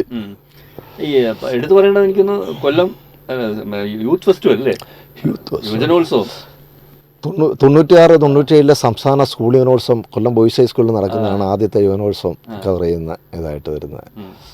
അപ്പം അത് ഫുൾ ടൈം എന്ന് വെച്ചാൽ ഈ യുവജനോത്സവം കഴിഞ്ഞ് കഴിയുമ്പോഴത്തേക്ക് നമ്മുടെ കണ്ണൊക്കെ കുഴിഞ്ഞങ്ങ് അകത്തേക്ക് പോകും. കാരണം ആ ഒരു പരുവത്തിൽ ഫുൾ ടൈം ഇന്നത്തെ കണക്ക് 12 മണിക്ക് നിർത്തുന്ന 10 മണിക്ക് നിൽക്കുന്ന പരിപാടികളൊന്നുമില്ല. അത് മാത്രമല്ല അന്ന് മത്സരങ്ങളും നല്ല നിലവാരമുള്ളതും ഈ രക്ഷിതാക്കൾ തമ്മിൽ തന്നെ വലിയ മത്സരം. അന്ന് എന്തെങ്കിലും ചെറിയൊരു പോരായ്മകൾ വന്നു പോയാൽ അവർ അന്നേരം ഇടപെടും. അത്തരത്തിലേക്കാണ് കലോത്സവത്തിൻ്റെ രീതി. അന്ന് ബ്ലാക്ക് ആൻഡ് വൈറ്റ് ആണ് ഉപയോഗിക്കുന്നത്. അന്ന് നമുക്ക് പ്രിൻ്റ് അടിക്കാനായിട്ട് പിന്നെ ദൂരെ വന്നിട്ട് പോകാനോ ചെയ്യാനോ ഒക്കാത്തതുകൊണ്ട് അന്ന് തുഷാര ഹോട്ടൽ എന്ന് പറയുന്നൊരു ഹോട്ടലുണ്ട്. ആ ഹോട്ടലിനകത്ത് അവിടുത്തെ റൂമിൽ ഡാർക്ക് റൂം സെറ്റ് ചെയ്തിട്ടാണ്. അപ്പോൾ അങ്ങനെ കോഴിക്കോട് നിന്ന് കേരളാവതിയിലെ മുസ്തഫ, പിന്നെ മുസ്തഫ പിന്നെ മനോരമയുടെ വലിയ ഫോട്ടോഗ്രാഫറായിട്ട് മാറി. അപ്പോൾ ആ മുസ്തഫ ഉൾപ്പെടെ അവസാനം ആ തുഷാര ഹോട്ടലിലെ എൻ്റെ ഞാൻ ഇവിടെ കൊണ്ടുവച്ചിരുന്ന അതിനകത്താണ് പ്രിൻ്റ് ചെയ്യുന്നത്. ലാർജറിനകത്താണ് ഫോട്ടോ പ്രിൻ്റ് ചെയ്യുന്നത്. അങ്ങനെ 96-97 യുവനോത്സവം ആണ് ആദ്യത്തെ കൊല്ലത്ത് നടന്നൊരു വലിയ യുവനോത്സവം. അത് പങ്കെടുക്കുക. പിന്നെ തുടർന്ന് കേരള യൂണിവേഴ്സിറ്റി, ഗാന്ധി യൂണിവേഴ്സിറ്റി, അങ്ങനെ തന്നെ കുറേ യുവനോത്സവങ്ങൾ നിരന്തരം കാണാറുണ്ട്, കവർ ചെയ്തിട്ട്. പുല്ലൂരാജിൻ്റെ അദ്ദേഹം ചില ബഷീർ അല്ലെങ്കിൽ ഇങ്ങനെ ചില സാഹിത്യകാരൻ അല്ലെങ്കിൽ രാഷ്ട്രീയ നേതാക്കളെയൊക്കെ ഫോളോ ചെയ്ത് അവരുടെ ഓരോ പ്രസംഗങ്ങളും ഓരോ വേദികളും ഒക്കെ കവർ ചെയ്യുന്ന അങ്ങനെ ആരെങ്കിലുമൊക്കെ തിരുവനന്തപുരം ജോലി ഉണ്ട്. അത് സംഭവം ശരിയായി ഇത്തരത്തിലേക്ക് ചെയ്തവരുണ്ട്. ഇപ്പം തിരുവനന്തപുരത്ത് തന്നെ മനോരമയിൽ ഉണ്ടായിരുന്ന ജയചന്ദ്രൻ ഉണ്ട്, EMSന്റെ ഫോളോ ചെയ്ത്. ഇപ്പം പിന്നെ യേശുദാസിനെ ഇതേണൊക്കെ ഫോളോ ചെയ്ത്. പക്ഷെ നമ്മളെ സംബന്ധിച്ചിടത്തോളം ഒരു സ്ഥാപനമായിട്ട് ബന്ധപ്പെട്ട് നിന്നിട്ട് അതിൻ്റെ ഈ അവിടുത്തെ പരിപാടികളും കഴിയുന്നതാണക്കല്ല മറ്റ് സ്ഥാപനങ്ങളിലൊക്കെ ഒന്നിലധികം സ്റ്റാഫുകളും കൂടുതൽ ആൾക്കാരുണ്ടെന്ന് പറയുന്നത്. ഇപ്പോൾ ഒരു യുവജനോത്സവത്തിന് പോയി കഴിഞ്ഞാൽ അത് തീർന്നവരെ നമ്മൾ ഒറ്റയ്ക്ക് ജോലി ചെയ്യണം. അതേസമയം മറ്റവർക്ക് പകരം ഒരാൾ വന്നിട്ട് പോകാനെങ്കിലും കാണും. നമ്മൾ ഭക്ഷണവും പോലും കഴിക്കാനൊക്കാത്ത സ്ഥിതിയിൽ അവിടെ നിന്നിട്ട് ജോലി ചെയ്യുന്നൊരവസ്ഥയിലേക്കുണ്ട്. അതുകൊണ്ട് വേറൊരു കാര്യത്തിലേക്കൊന്നും നമുക്ക് എൻഗേജ് ആകാനോ അത്തരത്തിലേക്കൊന്നും നമുക്ക് ചിന്തിച്ചാൽ പോലും പോകാൻ കഴിയാത്ത സാഹചര്യങ്ങളാണെന്ന് വെച്ചാൽ പിന്നെ നമ്മൾ ഇതിനകത്ത് ഫുൾ ടൈം ചെയ്യണം. അത് കഴിഞ്ഞ് കഴിഞ്ഞാൽ കിട്ടുന്നൊരു സമയം എന്ന് പറഞ്ഞാൽ നമ്മൾ ഒന്ന് തന്നെ വിശ്രമിക്കുക എന്നുള്ളൊരു ഇത്. വിക്ടർ ജോർജ് ഞാനുമായിട്ട് ഫോട്ടോ എടുത്ത് അദ്ദേഹത്തിന്റെ ചിത്രങ്ങൾ ഇന്നും പലരും ഓർക്കുകയും ആഘോഷിക്കപ്പെടുകയും ചെയ്യുന്നു. മഴയുടെ തീം തീർച്ചയായിട്ടും ഞാൻ കോട്ടയത്ത് ജോലി ചെയ്യുന്ന സമയത്ത് വിക്ടർ ജോർജും കോട്ടയത്തുണ്ട്. ഞങ്ങൾ തമ്മിൽ വളരെ സൗഹൃദം ഉണ്ടായിരുന്ന ആണ്. അത് പ്രത്യേകിച്ച് പറയുമ്പോഴത്തേക്ക് ഇത് ഈ ജൂലൈ മാസമാണ്. ഈ ജൂലൈ 2 സംഭവങ്ങളുണ്ട്. 1988 ജൂലൈ 8 പെരുമൺ ട്രെയിൻ അപകടവും ജൂലൈ 9 വിക്ടർ ജോർജ് മരിച്ച ദിവസവും. അതായത് ഈ ജൂലൈ മാസത്തിൽ നിന്ന് ഇപ്പം സംസാരിക്കുമ്പം ഉണ്ടാകുന്ന ജൂലൈ മാസത്തിൻ്റെ പ്രത്യേകത. വിക്ടറുമായിട്ട് അടുപ്പമുണ്ടായിരുന്നു. അതേതായിട്ടുള്ള ബന്ധം എങ്ങനെയായിരുന്നു? ഇങ്ങനെ പ്രൊഫഷണൽ ബന്ധമാണോ? അതെ, അത് തന്നെയായിരുന്നു. EMS കാര്യം പറഞ്ഞു. EMS അന്നത്തെ കാലത്ത് എനിക്ക് അന്ന് ജോലി ചെയ്തു എന്ന് പറയുന്നതിനകത്ത് അന്ന് പത്രങ്ങൾ മാത്രമേ ഉള്ളല്ലോ, ചാനലുകളും മറ്റു കാര്യങ്ങളൊന്നുമില്ല. അന്ന് ഈ പ്രധാനപ്പെട്ട നേതാക്കന്മാർ വന്നു കഴിഞ്ഞാൽ, പ്രത്യേകിച്ച് ഞാൻ ദശാമല്ലായതുകൊണ്ട് CPM നേതാക്കന്മാർ വന്നു കഴിഞ്ഞാൽ അവരോടൊപ്പമാണ് യാത്ര ചെയ്യുന്നത്. ഇപ്പം കൊല്ലം ജില്ലയിലേക്ക് ഒരു പരിപാടിക്ക് വരുവാണെന്നുണ്ടെങ്കിൽ കൊല്ലത്ത് പാർട്ടി ഓഫീസർ വന്നു കഴിഞ്ഞാൽ അവിടുന്ന് അവരോടൊപ്പം കയറി കഴിഞ്ഞാൽ അവിടെ നിന്നുള്ള പരിപാടികൾക്ക് അവരോടൊപ്പം അങ്ങനെ ഒരു മിക്ക നേതാക്കന്മാരോടൊപ്പം യാത്ര ചെയ്യാൻ കഴിഞ്ഞിട്ടുണ്ട്. അന്ന് ആസ്വദിച്ചും യാത്ര ചെയ്തിട്ടുണ്ട്. നയനാരൊക്കെ ഉണ്ട് വണ്ടിക്കകത്ത്. അതെ, തീർച്ചയായിട്ടും. അതെ, ഒരു പുനലൂരിൽ നിന്ന് ഇങ്ങോട്ട് വരുന്ന വഴിക്ക് ഉണ്ടായിരുന്ന അപ്പം കൂടൊപ്പം ഒരു നേതാവുണ്ട്. അത് ഓരോ സ്ഥലം വരുമ്പോൾ ചോദിക്കും എവിടെയാണ്. അപ്പോൾ ഇത് എന്നാണ് കൊട്ടാരക്കര. ഞാനിവിടെ ഒളിവിലിരുന്ന് പ്രവർത്തിച്ചിരുന്നിട്ടുള്ള സ്ഥലങ്ങളാണ്. അങ്ങനെ ഓരോ സ്ഥലങ്ങളിൽ വരുമ്പോഴത്തേക്കും ആ സ്ഥലത്തെക്കുറിച്ച് അറിയുകയും പറയുകയും അവർ സംസാരിക്കുന്നതൊക്കെ നമ്മൾ വണ്ടിക്കകത്തുണ്ടല്ലോ, നമുക്ക് കേൾക്കുകയും അറിയുകയും ഞാനൊക്കെ കഴിഞ്ഞിട്ടുണ്ട്. ഇതായിട്ടെന്ന് പറഞ്ഞിട്ട് ഈ ഒരു ഫോട്ടോഗ്രാഫിയുടെ ഒരു വല്ലാത്തൊരു ജൈത്രയാത്ര ഉണ്ടല്ലോ. ഈ പറഞ്ഞ ബ്ലാക്ക് ആൻഡ് വൈറ്റ് തുടങ്ങി ഇന്ന് ഡിജിറ്റലിൽ വന്ന് നിൽക്കുന്നു. അതെ. അപ്പം ഇന്ന് ഫിലിമില്ല, ഓക്കെ, എല്ലാം എത്ര വേണമെങ്കിലും എടുക്കാം, അങ്ങനെ സ്വാതന്ത്ര്യമുണ്ട്. ഇതിനെങ്ങനെ നോക്കി കാണുന്നു? അത് 2 രീതിയിലുണ്ട്. കാരണം എന്ന് പറഞ്ഞാൽ അന്ന് ബ്ലാക്ക് ആൻഡ് വൈറ്റ് ഉണ്ടായിരുന്ന കാലഘട്ടത്തിൽ മറ്റാൾക്കാർക്കും പെട്ടെന്ന് കയറി കൈകടത്താനൊക്കാത്തൊരു കാലഘട്ടമായിരുന്നു. അപ്പം അന്ന് ഇതിന് ഈ ആൾക്കാർ ദൂരെ നിന്ന് കാണുമ്പോഴത്തേക്ക് നേരത്തെ പറഞ്ഞ കണക്ക് അവരാ ചിത്രങ്ങളും കാര്യങ്ങളും വന്ന് ക്യാമറയും ഫിലിമും വ്യത്യാസമുണ്ട്. ഇതിനോടൊപ്പം ഞാൻ ചോദിക്കേണ്ട വേറെ ചോദ്യം കൂടെ ഉണ്ട്, ഞാൻ അതും കൂടെ ചോദിച്ചേക്കാം. ഉപയോഗിച്ച ക്യാമറകൾ. അതെ, നമ്മൾ സംസാരത്തിൻ്റെ തുടക്കത്തിൽ പറഞ്ഞൊരു കാര്യം ഉണ്ടായിരുന്നു. ഈ വെല്ലോസ് ക്യാമറ വെച്ചിട്ടായിരുന്നു പണ്ട് ഈ സ്കൂൾ ഗ്രൂപ്പ് ഫോട്ടോസും സ്റ്റുഡിയോയിലും ഫോട്ടോ എടുക്കുന്നത്. വെല്ലോസ് ക്യാമറ എന്നാണ് പറയുന്നത്. അപ്പോൾ അത് വളരെ മാനുവലായിട്ട് തുണിയൊക്കെ ഇട്ടതിന് ശേഷം ഒരു ക്യാപ്പ് തുറന്നതിന് ശേഷം അതിനകത്ത് നിശ്ചിത അളവിൽ പ്രകാശം കയറുക എന്നുള്ളതാണ് ഇതിനകത്ത്. അപ്പം അത് കഴിഞ്ഞതിന് ശേഷം വന്നു കഴിയുമ്പോഴത്തേക്ക് ഞാനൊക്കെ പിന്നെ ആകുമ്പം ഇവിടെ പോപ്പുലറായിട്ട് നമ്മളിവിടെ ഗൾഫിലെ നമ്മുടെ ആൾക്കാരുടെ ഒരു വരവോടുകൂടി യാഷിക ഇലക്ട്രോ 35 എന്ന് പറയുന്നൊരു ക്യാമറ വളരെ കൂടുതൽ വരവായി. ഇവിടെ വരുന്നവരെല്ലാം ആ ക്യാമറ കൊണ്ടുവരുന്ന ഒരു ഇതുണ്ട്. അപ്പോൾ അത് കഴിഞ്ഞിട്ട് ഞാനിത് വർക്ക് ചെയ്യാൻ തുടങ്ങുന്ന ഒരു പ്രൊഫഷണൽ ക്യാമറ എന്ന് പറഞ്ഞാൽ 635 എന്ന് പറയുന്ന ക്യാമറ ഉണ്ട്. അതിനകത്തൊരു നോബ് പ്രസ് ചെയ്തിട്ട് കറക്കി അടുത്ത ഫിലിം സ്റ്റാൻഡ് ബൈ ആണെന്നുണ്ടെങ്കിൽ 2-3 പ്രാവശ്യം കറക്കി കഴിഞ്ഞാലേ പറ്റത്തുള്ളൂ. അതിനുപയോഗിച്ചിരുന്ന 120 ഫിലിം 12 ഫിലിമേ എടുക്കാൻ പറ്റൂ അതിനകത്ത്. അപ്പം അത് കഴിഞ്ഞതിന് ശേഷമാണ് ഈ യാഷികയുടെ 124 എന്ന് പറഞ്ഞാൽ അതിനകത്ത് ഈ കറക്കുന്ന നോവിന് ഒരു ലിവർ വന്നിട്ട് കറക്കി തിരിച്ചത് വെക്കുക, കുറച്ചുകൂടെ ഫാസ്റ്റായിട്ട് എടുക്കാൻ കഴിയുന്നത്. ഞാൻ പെരുമൺ ട്രെയിൻ അപകടത്തിൻ്റെ പടമൊക്കെ എടുത്തപ്പോഴത്തേക്ക് ആ ക്യാമറ വെച്ചിട്ടാണ് ഞാൻ പടം എടുത്തത്. അതെ, ആ ക്യാമറ സൂക്ഷിക്കുന്നുണ്ട് ഇപ്പോഴും ഇതായിട്ട്. അങ്ങനെ എടുത്ത ഉപയോഗിച്ച ക്യാമറകളൊക്കെ ഉണ്ട്, കയ്യിലുണ്ട്. അപ്പം അതിനുശേഷം പിന്നെ വന്നപ്പോഴത്തേക്ക് കളറായി. കളർ വരുമ്പോഴത്തേക്ക് ആദ്യമായിട്ട് ഈ കളറിൻ്റെ നമ്മൾ 1996 സംസ്ഥാന സ്കൂൾ യുവനോത്സവം കോട്ടയത്ത് നടക്കുമ്പോഴത്തേക്ക്, അപ്പം 96 അവിടെ എഡിഷൻ തുടങ്ങാവുന്നതിന് തൊട്ട് മുന്നോടിയായിട്ടാണ് അവിടെ. അപ്പോൾ അങ്ങനെ നമ്മളെ യുവനോത്സവത്തിനായിട്ട് ഞാൻ എന്നെ അയച്ചു അവിടെ. അപ്പോൾ അങ്ങനെ അവിടെ കളർ പത്രം പ്രിൻ്റ് ചെയ്തിട്ട് കൊച്ചിയിൽ നിന്നാണ്. അപ്പോൾ ഇവിടെ നിന്ന് പടം എടുത്തതിന് ശേഷം ഇവിടുന്ന് ജീപ്പുണ്ട്, അതിനകത്ത് ഫിലിം കൊടുത്തു വിടും. അത് കൊച്ചിയിലാണ് പത്രം പ്രിൻ്റ് ചെയ്യുന്നത്. അതങ്ങനെ വളരെ സക്സസ് ആയിട്ട് വിജയിച്ച ഒരു കളറ് വന്നു. അങ്ങനെ എൻ്റെ ഒരു ഓർമ്മ 96 അന്നത്തെ സ്കൂൾ യൂണിവേഴ്സിറ്റി അന്ന് നമ്മൾ വലിയൊരു എന്ന് വെച്ചാൽ ഏറ്റവും കൂടുതൽ കുട്ടികൾ പങ്കെടുക്കുന്ന ഒരു പരിപാടി എന്നുള്ള രീതിയിലൊക്കെ. ഇതിനോട് അനുബന്ധിച്ച് ചോദിക്കേണ്ട ചോദ്യം, ഈ ഡിജിറ്റൽ ഇപ്പോഴത്തെ യുഗത്തിൽ എങ്ങനെ ഡിജിറ്റൽ ഇപ്പോൾ വന്ന് ഡിജിറ്റൽ, അപ്പം ഡിജിറ്റൽ വന്നു കഴിഞ്ഞാൽ പിന്നെ കമ്പ്യൂട്ടർ ആണല്ലോ. അപ്പം നമ്മളൊക്കെ ഇത് ഫിലിം വാഷ് ചെയ്തതിന് ശേഷം മാത്രമേ ഇതിനകത്ത് ആ പിക്ചറിൻ്റെ ഗുണനിലവാരം അറിയാൻ പറ്റൂ. കാരണം പിന്നെ ഇന്ന് എക്സ്പോഷർ മീറ്ററൊക്കെ അന്ന് സിനിമാ മേഖലയിലും മറ്റുമൊക്കെ ഉപയോഗിക്കുന്നുണ്ട്. ഒരു ലൈറ്റ് ഉണ്ടെന്നുണ്ടെങ്കിൽ അത്രയാണ്. പക്ഷെ അന്ന് നമ്മൾ ഒരു ഊഹമാണ് ഒരു അതെ. ഇപ്പോൾ പുറത്തോട്ടിറങ്ങിക്കുമ്പോഴത്തേക്ക് ഇവിടെ ഇത്ര ഇതിന് അപ്പുറച്ചർ ഇത്രയാണ്, ഇത്ര സ്പീഡ് ഇത്രയാണ്.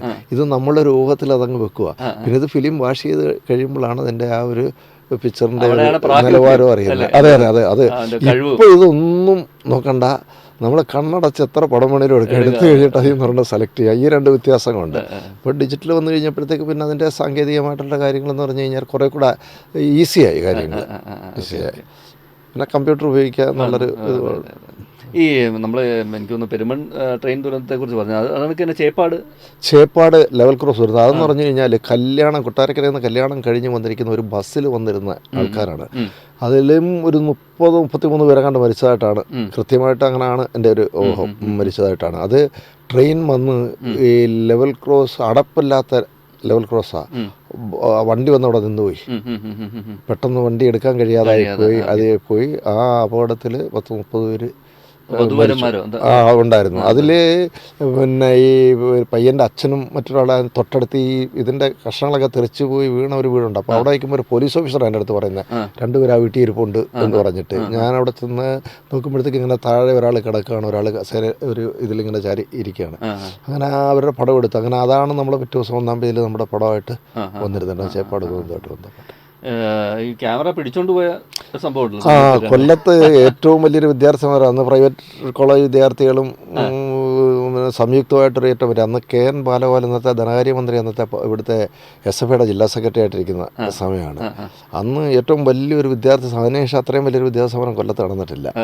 അത് ചിന്നക്കടയിൽ നമ്മുടെ റൗണ്ടിലെ ആ ഭാഗത്ത് വെച്ചിട്ട് വളഞ്ഞ് പോലീസുകാർ തല്ലുകയാണ് വിദ്യാർത്ഥികളെ. അപ്പോൾ ഞാനിതിൻ്റെ ചുറ്റും പടം എടുക്കുക. അപ്പോൾ പ്രസ് ക്ലബിൻ്റെ മേളിൽ നിന്നിട്ട് പത്രക്കാർ എല്ലാം ഇത് കാണുന്നുണ്ട്. അപ്പോഴത്തേക്ക് അന്തരീക്ഷം വളരെ ഈ പ്രകടനത്തിൻ്റെയും ഇതുമൊക്കെ വന്നിട്ട് അവിടെ വല്ലാത്തൊരു അന്തരീക്ഷത്തിലായി. പോലീസില്ലാത്ത ചർച്ച തുടങ്ങി. അങ്ങനെ ഇതിൻ്റെ പടം എടുത്തു. കുറേ വിദ്യാർത്ഥികൾ ഓടി KSRTC ബസ് സ്റ്റേഷൻ്റെ ഭാഗത്തോട്ട് പോയി. അപ്പോൾ മൊത്തം ബ്ലോക്കായിരിക്കുക. അപ്പോൾ അവിടെ കണ്ടൊരു ഓട്ടോക്കാരനെടുത്ത് ഓട്ടോ എനിക്കറിയാവുന്ന വിഷയം, ഞാൻ പറഞ്ഞു ഞാൻ ഉച്ചയ്ക്ക് മുണ്ട് ആ ഭാഗത്തൂടെ ഓട്ടോ പോട്ടെ എന്ന് പറഞ്ഞിട്ട് നേരെ പിന്നെ ജില്ലാശുപത്രിയുടെ ഇപ്പുറത്തെ സൈഡിൽ കൂടെ കയറി താലൂക്കച്ചേരി ജംഗ്ഷനിൽ ചെന്ന് അപ്പോൾ അവിടെ നിന്ന് ബസ്സിൽ നിന്ന് ഇറക്കി ശക്തികുളങ്ങര എന്നൊക്കെ വരുന്ന വണ്ടിയുണ്ട്, അതിൽ നിന്ന് ഇറക്കി വിദ്യാർത്ഥികളെ അടിക്കുക. അപ്പോൾ അതിൻ്റെ പടം എടുത്തപ്പോൾ എന്നെ പിടിക്കാൻ പറഞ്ഞു. അങ്ങനെ എൻ്റെ 4 ചുറ്റും പോലീസ് വളഞ്ഞു. അപ്പം ക്യാമറ ക്യാമറ എടുത്ത് കഴുത്തിലിട്ട് വള്ളി എടുത്ത് അങ്ങനെ ക്യാമറയിൽ പിടിച്ച് വെടിവലിയായി. അവസാനം ക്യാമറ കൊണ്ടുപോയി കഴിഞ്ഞിട്ട് ഇതങ്ങ് വലിയ വിഷയമാണ്. അരുൺകുമാർ സിൻഹയാണെന്ന് ഇവിടുത്തെ കൊല്ലത്തെ SP. അപ്പം പിന്നെ പത്രക്കാരെല്ലാം കൂടെ പെട്ടെന്ന് പ്രസ് ക്ലബ്ബിൽ കൂടി SP ഓഫീസിലേക്ക് പോകാതിരുന്നത്. അങ്ങനെ ആദ്യമായിട്ട് SP ഓഫീസിൻ്റെ അകത്ത് പോയി കുത്തിയിരുന്ന് അവസാനം ക്യാമറയായിട്ട് പിന്നെ പ്രസ് ക്ലബ്ബിൽ ചെന്നു. ഒരു SIയും വേറെ ആരോ അവിടെ വാങ്ങിച്ചില്ല. അത് കാരണം ഇതും കൊണ്ട് മനോരമയിൽ ചെന്നു, പിന്നെ അവിടെയും വാങ്ങിച്ചില്ല. അപ്പോൾ അപ്പോഴത്തേക്ക് ഇവിടെ SP ഓഫീസിനകത്ത് പോയി ഇതിരുന്ന അവസാനം അരുൺകുമാർ സിൻഹയായിരുന്നു അന്നത്തെ. അദ്ദേഹം വിളിച്ചു, സംസാരിച്ചു, അതിന് പരിഹാരം കണ്ടെത്താമെന്നൊക്കെ പറഞ്ഞു. അത് ഇതേ അവസരത്തിൽ K. കരുണാകരനാണ് ഇവിടെ മുഖ്യമന്ത്രിയായിട്ടുള്ളത്. പിന്നെ തിരുവനന്തപുരത്തൊരു മനുഷ്യാവകാശ പ്രവർത്തകനുണ്ട്. ഇതറിഞ്ഞിട്ട് പുള്ളി അത് കേസ് ഇത് ചെയ്ത് ഒരു മണിക്കൂറിനുള്ളിൽ ഇവിടെ CA സസ്പെൻഡ് ചെയ്തു സംഭവം. അപ്പോൾ അന്ന് CR രാമേന്ദ്രൻ എന്ന് പറയുന്ന പത്രപ്രവർത്തകരുടെ സംസ്ഥാന ജനറൽ സെക്രട്ടറി പുള്ളി ടെലഗ്രാം അടിച്ചു. അത് പിന്നെ മുഖ്യമന്ത്രിക്ക് പിന്നെ ഈ വിവരം മുഖ്യമന്ത്രിയെ ധരിപ്പിച്ചു. അങ്ങനെയാണ് 1 മണിക്കൂറിനുള്ളിൽ CA സസ്പെൻഡ് ചെയ്തു.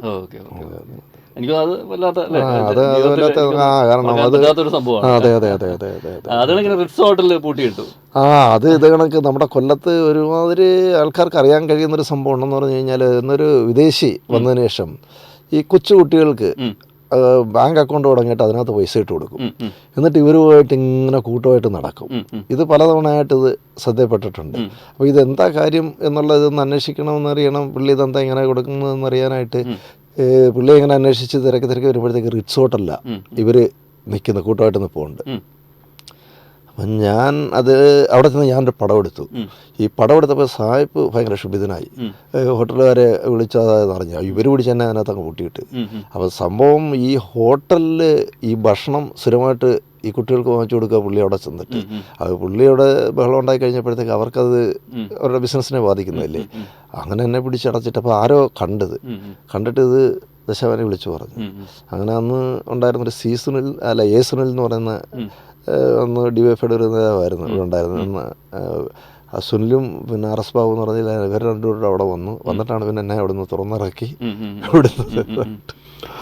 എനിക്ക് തിരുവനന്തപുരം മാനസികാരോഗ്യ തിരുവനന്തപുരത്ത് ഊളംപാറയിൽ ഒരു അതും ഇതാണ് മനുഷ്യാവകാശ പിന്നെ കമ്മീഷൻ പിന്നെ സന്ദർശനം നടത്തുന്ന സമയത്ത് പത്രക്കാരെല്ലാം ഉണ്ട്, എല്ലാ അന്ന് ചാനലുണ്ട്.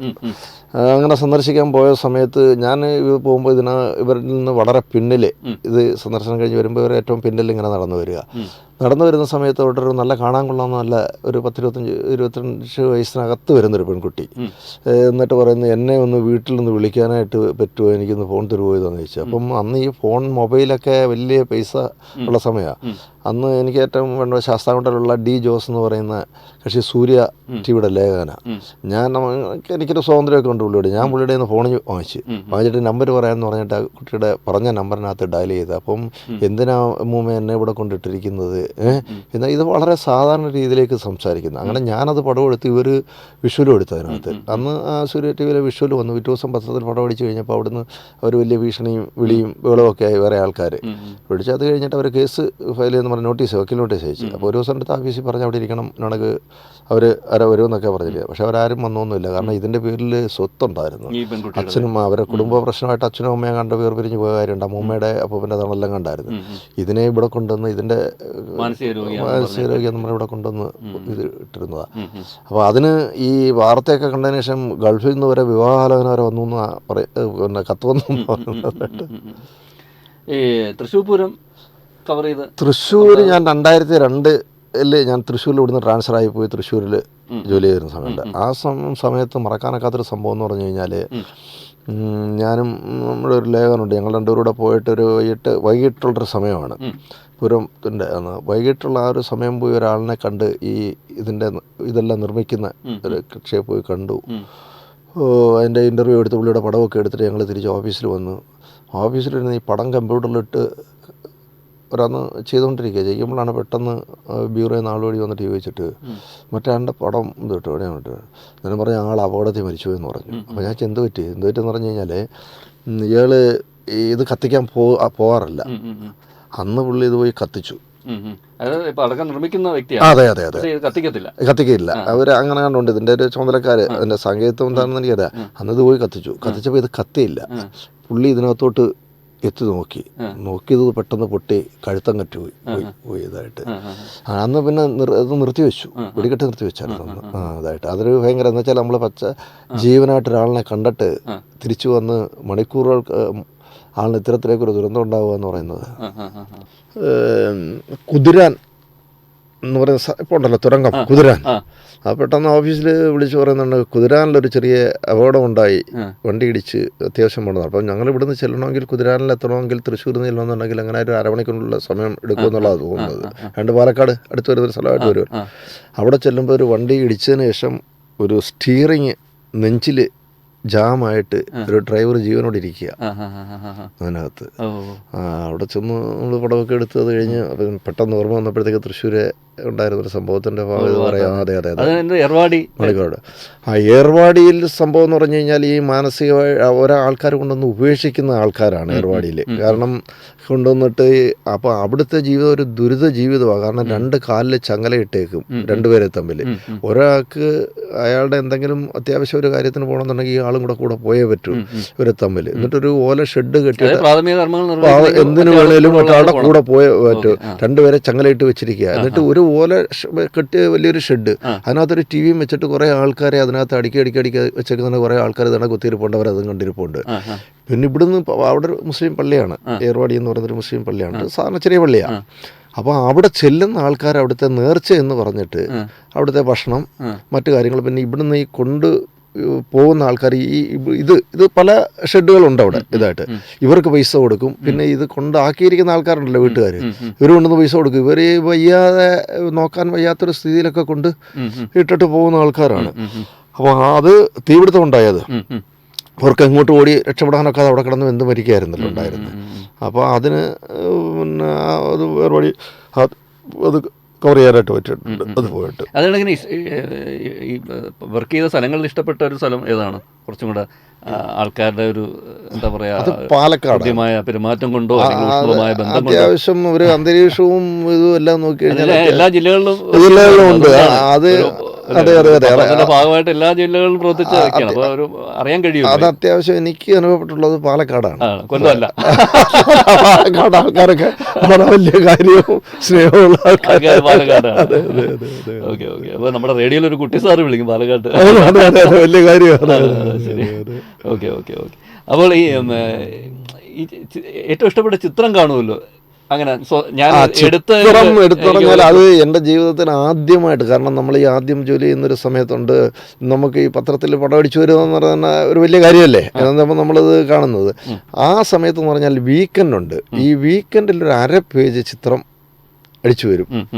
അങ്ങനെ ഞാൻ ഇവിടുന്ന് ഒരു യാത്ര പോയായിരുന്നു പാലക്കാട് മലമ്പുഴ ഡാമിൽ പോയി. അവിടെ 2 കടമാൻ മുഖത്തോട് മുഖം നോക്കി കിടക്കുന്ന ഒരു പടം എടുത്തു. അപ്പോൾ അതിൽ വളരെ എന്തെന്ന് പറയാം, ഒരെണ്ണത്തിൻ്റെ കണ്ണിൽ നിന്ന് ഇങ്ങനെ ചെറിയൊരു കണ്ണുനീര് ഇങ്ങനെ ഒഴുകി വരുന്ന ഒരു രീതിയിലാണ് ഇത് മുഖത്തോട് മുഖം നോക്കി കിടക്കുകയാണ്. അപ്പോൾ 2 കഴുത്ത് മാത്രം കാണത്തക്ക രീതിയിലാണ് ഒരു പടം എടുത്തത്, ഫേസ് ടു ഫേസ് എടുത്തത്. അപ്പോൾ ഇത് ഞാൻ വീക്കെൻഡിൽ, അന്ന് കോഴിക്കോട് നിന്നാണ് വീക്കെൻഡ് ചെയ്യുന്നത്. അപ്പം എനിക്കതിനകത്ത് ഏറ്റവും ഈ മനസ്സിലൊരു വലിയ സന്തോഷം തോന്നിയതെന്ന് പറഞ്ഞാൽ ആ ചിത്രത്തിന് എഴുതി വന്നൊരു ക്യാപ്ഷനാണ്. ആ ക്യാപ്ഷൻ ഇങ്ങനെയാണ്: 1000 കൺമുന കോണുകൾ എന്മിഴി ആദിത്യമേകിയിട്ടുണ്ടെന്നിരിക്കലും എത്തിയിട്ടില്ലെൻ മുന്നിൽ ഇന്നോളം ഇത്രമേൽ സ്നേഹം തുളുമ്പുന്ന കണ്ണുകൾ. അപ്പം ഞാൻ ഈ ചിത്രം അടിച്ചു വന്ന വലിയൊരു സന്തോഷം, ആ ചിത്രത്തെക്കാട്ടി വലിയൊരു സന്തോഷം ഈ ക്യാപ്ഷൻ എഴുതി വന്നിരുന്നതായിട്ടത് അവിടുന്ന് പിന്നെ കോഴിക്കോട് നിന്നാരോ എഴുതിയാണ് ആ ക്യാപ്ഷൻ. അപ്പോൾ അത് ആദ്യത്തെ നമ്മൾ ഈ പത്രത്തിൽ അടിച്ചു വന്ന ചിത്രത്തിൻ്റെ കൂട്ടത്തിൽ ആദ്യത്തെ മനസ്സിലതൊരു വലിയ സന്തോഷമുള്ളൊരു ചിത്രമാണ് അത് വരുന്നത്. അപ്പോൾ ഈ കശുവണ്ടി സമരം 1986 അന്ന് KPR ലേഖനായിട്ടിരിക്കുന്നത്. അന്നത്തെ കശുവണ്ടി സമരം നടക്കുമ്പോൾ മാടന്നട ഒരു കശു ഫാക്ടറി ഉണ്ട്. അവിടുന്ന് പോകുമ്പോൾ നമുക്കൊന്നൊരു അത്രയും വലിയില്ല, നമുക്ക് ഭയങ്കര ഭീകരാവസ്ഥ. മാടന്നട ജംഗ്ഷൻ ഇപ്പോഴും റോഡെല്ലാം ബ്ലോക്ക് ചെയ്ത് നിറഞ്ഞ് പോലീസും ഭയങ്കരമായിട്ട് നിൽക്കുന്നത്.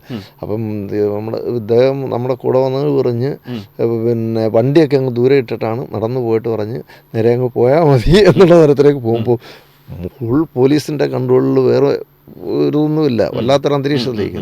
അങ്ങനെ ഞാൻ സമരപ്പന്തലിൻ്റെ അടുത്ത് ചെന്ന് അവൻ്റെ അടുത്ത് കഴിയുമ്പോഴാണ് PKVയും സുശീല ഗോപാലനും കൂടെ വന്നു കഴിഞ്ഞപ്പോഴത്തേക്ക് തൊഴിലാളികൾ വലിയ ആവേശമായി, വലിയ വിളിയായി. അപ്പം പോലീസ് അറസ്റ്റ് ചെയ്യാനായിട്ട് വന്നു. അന്ന് ഈ വനിതാ പോലീസ് കുറവാണ്. ഈ വനിതകളെ ഉൾപ്പെടെ ഈ കയ്യിലും കാലും പിടിച്ചുകൊണ്ട് പുരുഷ പോലീസ് എടുത്തുകൊണ്ട് പോകുന്ന അറസ്റ്റ് ചെയ്ത്. അങ്ങനെ പിന്നെ സുശീലാമ്മയെ അറസ്റ്റ് ചെയ്യാനായിട്ട് വന്നപ്പോൾ പറഞ്ഞത് തൊഴിലാളികളെ അറസ്റ്റ് ചെയ്തതിനു ശേഷം മതി എന്നെ എന്ന് പറഞ്ഞിട്ട് എൻ്റെ സാധനം ഈ തൊഴിലാളികളെ അറസ്റ്റ് ചെയ്യുന്ന കൊണ്ടുവന്ന കുറേ ചിത്രങ്ങൾ എടുത്തു. അതൊരു വലിയ, അന്നത്തെ കശുവണ്ടി സമരം ഒരു വലിയ ഇതായിരുന്നു, സംഭവമായിരുന്നു. അതിന് 3 ഓപ്പറേഷനും കവർ ചെയ്തല്ലോ അല്ലേ? 3 ഓപ്പറേഷൻ അതെ. ഒരു ദിവസം ആദ്യത്തെ JCB കെട്ടിടം പൊളിക്കുന്നത് മുതൽ ഒരു 10-30 ദിവസം അവിടെ നിൽക്കേണ്ടി വന്നു. അവിടെ നിന്നിട്ട് തിരിച്ചു വരുമ്പം ഉണ്ടായ ഒരു അനുഭവം എന്ന് പറഞ്ഞു കഴിഞ്ഞാൽ, കാഞ്ഞിരപ്പള്ളിയിൽ ചിക്കൻ ഗുനിയ നേരെ അസൈൻമെൻറ്റ് ചിക്കൻ ഗുനിയ അവിടെ പടം എടുക്കാൻ പോകും. അത് പോയി തിരിച്ചു വന്നിട്ട് അവസാനം ഞാൻ തിരുവനന്തപുരം മെഡിക്കൽ കോളേജിൽ പോകേണ്ട അവസ്ഥയിലേക്ക് വന്നു, പനിയടിച്ചിട്ട്. ഓക്കെ. അപ്പോൾ ഇഷ്ടപ്പെട്ട നേതാവ് ഏതാണ്? ഈ പറഞ്ഞ ഒത്തിരി നേതാക്കളെ സ്റ്റേജിലും കണ്ട് സംസാരിക്കുന്നത് കേട്ട് EMS തന്നെ.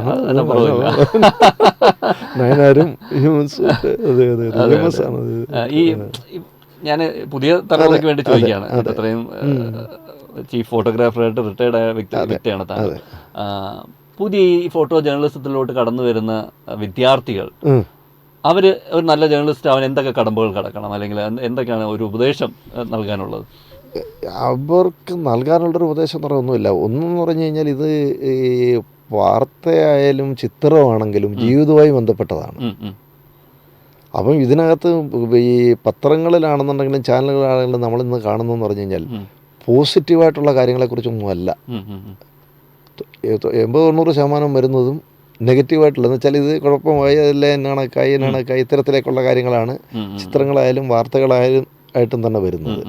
അപ്പം എനിക്ക് പറയാനുള്ളത്, കാരണം ഒന്നുമില്ല, മനുഷ്യൻ്റെ ജീവിതവുമായി ബന്ധപ്പെട്ട് ഈ നാടിൻ്റെ പുരോഗതി അല്ലെന്നുണ്ടെങ്കിൽ മനുഷ്യൻ്റെ പുരോഗതി, ഇതെല്ലാം വരുന്നത് ഈ പറയുന്ന വാർത്തയും ചിത്രവും അടിസ്ഥാനപ്പെടുത്തി ജനങ്ങളുടെ മുമ്പിൽ അത് ചർച്ചയ്ക്ക് വരുമ്പോഴാണ്. അപ്പോൾ അത്തരത്തിൽ സംസാരിക്കുന്ന തരത്തിലേക്കുള്ള ചിത്രങ്ങളിൽ എടുക്കാൻ തക്കവണ്ണം അത് ഓരോ മനുഷ്യൻ്റെ യുക്തിയും ബുദ്ധിയും അത്തരത്തിലേക്ക് ഉപയോഗിക്കുക എന്നുള്ളത് മാത്രമേ പറയാനുള്ളൂ. അതെ, നമ്മുടെ മുന്നിൽ എനിക്കൊന്ന് വലിയ എന്താ പറയുക, അന്തർദേശീയ തലത്തിൽ കെവിൻ കാർട്ടർ 32ാമത്തെ വയസ്സിൽ മരിച്ചുപോയ നിക്കൂട്ടിന്റെ സംഭവത്തെ സംബന്ധിച്ചുള്ള ഇപ്പം വലിയൊരു പ്രശ്നം ഉണ്ടായി. നിക്കൂട്ടിന്റെ ആ അവാർഡ് പിൻവലിച്ചല്ലോ. പിൻവലിച്ചു, അതെ, അതെ. പിൻവലിച്ചു. അതിൽ അപ്പൊ അതിന്റെ പേരിലായിരുന്നു അത്. അതെ, അതിൽ ആ ചിത്രം പ്രശസ്തമായിട്ട് വന്ന് ആ നഗ്നാകൂടി വന്നു. പക്ഷേ ആ സമയത്ത് കൂടൊപ്പം വേറെ ഫോട്ടോഗ്രാഫർ ഉണ്ടായിരുന്നു താനും. ഇവർക്ക് ഈ ഫിലിം മാറ്റാനുള്ളൊരു സമയം മനസ്സിലായില്ലേ? അതേക്കുറിച്ചൊക്കെ ചില ചർച്ചകളും കാര്യങ്ങളൊക്കെ നടക്കുന്നത്. പക്ഷേ അതിലും നമുക്ക് ഓർക്കുമ്പോൾ ഏറ്റവും വേദനാജനകമായിട്ട് കെവിൻ കാർട്ടറിന്റെ കാര്യമാണ്. 32-ാം വയസ്സിൽ അയാൾ എടുത്തിരുന്ന കഴുകൻ ഒരു കുട്ടിയെ വന്നിരിക്കുന്ന ചിത്രം. അതെ അതെ അതെ അതെ അതെ അതെ. അപ്പം ഇയാൾക്കെതിരെ വിമർശനവും വന്നു, എന്നാൽ കൂടുതൽ അനുമോദനങ്ങളും വന്നു. അതിൽ ഈ വിമർശനം സഹിക്കാനൊക്കെ അതാണ് പുള്ളി ആത്മഹത്യ ചെയ്തത്. 32-ാം വയസ്സിലാണ് കെവിൻ കാർട്ടർ ആത്മഹത്യ ചെയ്യുന്നത്. അതെ അതെ അതെ അതെ. പിന്നെ കെവിൻ കാർട്ടർ കാരണം എന്താ, അപ്പോൾ അന്നുണ്ടായെന്ന് പറഞ്ഞാൽ ആ ഒരു ചിത്രം ഈ എത്രയോളം ചർച്ച പോയി എന്നുള്ളതാണ്. അയാൾ ഇപ്പോൾ ഇത്തരത്തിലൊക്കെ അയാൾ ആത്മഹത്യ ചെയ്യണമെന്നുണ്ടെങ്കിൽ ഞാൻ നിക്കൂട്ടിന്റെ എനിക്ക് അതിനകത്തൊരു വിവാദമുണ്ട്. നിക്കൂട്ടിന്റെ ആ ചിത്രം അമേരിക്കൻ ജനത, അമേരിക്കയാണ് ബോംബിട്ടത് പോലെ അമേരിക്കൻ ജനതയെ പോലും അവരുടെ മനസാക്ഷിയെ ഞെട്ടിച്ച്, അല്ലെങ്കിൽ അവരെ യുദ്ധത്തെ കുറിച്ച് ചിന്തിക്കാനും വളരെ കൊച്ചുകുട്ടിയുമായിരുന്ന അവരും അതും ജീവൻ ഇതായിട്ട് പാഞ്ഞോടുകൂടെയല്ലേ. അതെ അതെ അതെ ഓടുകയാണ്. അതെ അതെ അതെ. അത് പിന്നെന്ന് പറഞ്ഞാൽ ഇതൊക്കെ ജീവിതത്തിലെ അവസരങ്ങളാണ്. അങ്ങനെ എന്തെങ്കിലുമൊക്കെ ഒരു ചരിത്രം നമുക്ക് പറയാൻ എന്തെങ്കിലും കരിയറിൽ അങ്ങനെ ഒരു മനസാക്ഷിയെ ഉലച്ചത്? അല്ല, അത്തരത്തിലേക്ക് നമുക്കിത് എനിക്ക് എടുത്ത് പറയാനായിട്ട് ഇപ്പം അല്ല, ഈ പിന്നെ അത് പറയുന്നതിലുപരി എനിക്ക് നഷ്ടപ്പെട്ടു പോയ കാര്യമല്ലേ പറയാം. കാരണം ഏറ്റവും രസകരമായ നമ്മൾ ഈ ചില കാര്യങ്ങളിൽ അവസരത്തിൽ നമ്മൾ പ്രവർത്തിക്കണമെന്ന്, അവസരത്തിന് അനുസരിച്ച് പ്രവർത്തിക്കണമെന്ന് പറയുന്ന കണക്ക് ചില കാര്യങ്ങൾ കണ്ടിട്ട് നമ്മൾ ഇല്ല ഇപ്പോൾ കുഴപ്പമൊന്നുമില്ല എന്നും പറഞ്ഞ് പോയാൽ, അതിന് ഉദാഹരണം ഇവിടെ നമ്മുടെ കുട്ടിയത്തുണ്ടായിരുന്നൊരു നിത്യചൈതന്യ എന്ന് പറഞ്ഞൊരു സ്വാമിയെ കൊലപ്പെടുത്തിയൊരു കക്ഷി ഉണ്ടായിരുന്നു. ഇയാൾ നിരന്തരമായിട്ട് ഈ കോടതിയിൽ കൊണ്ടുവന്നൊരു ദിവസം ഞാൻ KSRTC ബസ് സ്റ്റേഷൻ്റെ അടുത്ത് വരുമ്പോൾ ബസ്സിൽ ഇയാളെ തിരുവനന്തപുരം കണ്ടാ കൊണ്ടുവരാമെന്ന് തോന്നുന്നുണ്ട്. വരുമ്പോൾ ഇയാളായിട്ട് പോകുന്നു. അപ്പോൾ ഞാൻ വിചാരിച്ചു ഒരു ചിത്രം എടുത്താൽ പിന്നെ വേണ്ട പിന്നെ എടുക്കാം എന്നും കൊണ്ടിരുന്നല്ലോ എന്ന് വിചാരിച്ചു. പക്ഷെ അന്ന് അയാൾ കൈവിട്ട് ചാടിപ്പോയി. അപ്പം അത് വലിയ വിവാദമായൊരു കേസുമായിരുന്നത്. അപ്പോൾ അന്ന് നമ്മൾ അന്നേരം ഉദ്ദേശിച്ചതാണ്. കാരണം ചില സന്ദർഭങ്ങൾ നമ്മളത് ഉപയോഗിച്ചില്ല എന്നുണ്ടെന്നുണ്ടെങ്കിൽ പിന്നെ എല്ലാ ഫോട്ടോഗ്രാഫറിനും കാണും. അതെ അതെ അതെ അതെ അതെ അതും കാണും. നല്ല അവസരമാണ് അത്. ഇതേണക്ക് നഷ്ടപ്പെട്ടു പോയൊരു അവസരമാണ്. ആദ്യം നമ്മൾ സംസാരിച്ചു തുടങ്ങിയപ്പോഴത്തേക്ക് ഇവിടെ ഗ്യാസിന്റെ വണ്ടി കയറി ഒരു കുട്ടി മരിക്കുന്ന കാര്യം. കാരണം തക്ക സമയത്ത് എന്നെ അത് അറിയിക്കുന്നതിൽ വീഴ്ച പറ്റി ഇവിടെ ഉണ്ടായിരുന്ന ആള്. അപ്പോൾ ആളിനെ പിന്നെ തിരുവനന്തപുരത്ത് നിന്നൊരു പ്രധാനപ്പെട്ട നമ്മുടെ പിന്നെ ചുമതല ആളുകളെ വിളിച്ച് പറയുകയും ചെയ്തു. സംഭവം പറഞ്ഞാൽ ആദ്യം അറിയിക്കേണ്ട ഫോട്ടോഗ്രാഫറെ ആണെന്ന് പുള്ളിയോട് സംസാരിക്കുന്ന രീതിയുണ്ടായി. മനോരമയിലെ ജെയിംസ് ആണ്, ആർപ്പുക്കരയാണ് ആ പടം എടുത്ത് ആർപ്പുക്കരയ്ക്ക് സംസ്ഥാന അവാർഡ് കിട്ടുകയും ചെയ്തു ആ ചിത്രത്തിന്. അതെ അതെ